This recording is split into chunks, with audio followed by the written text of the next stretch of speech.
আর এই সুযোগে কালোবাজারিও চলছে বলে অভিযোগ। আর এই কালোবাজারি রুখতে হুগলিতে দেখুন ব্যান্ডেলে অভিযান, পুলিশের মহকুমা শাসক পুলিশকে সঙ্গে নিয়ে অভিযান চালালেন কালোবাজারি রুখতে। গ্যাসের কালোবাজারি চলছে বিভিন্ন জায়গায়, এরকম অভিযোগ উঠে আসছে।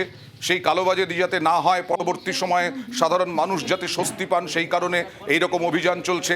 গ্যাসের স্টক কত, এই পরিস্থিতিতে গ্রাহকের বাড়িতে কি অবস্থা, গ্রাহকের বাড়িতে পৌঁছচ্ছে কিনা।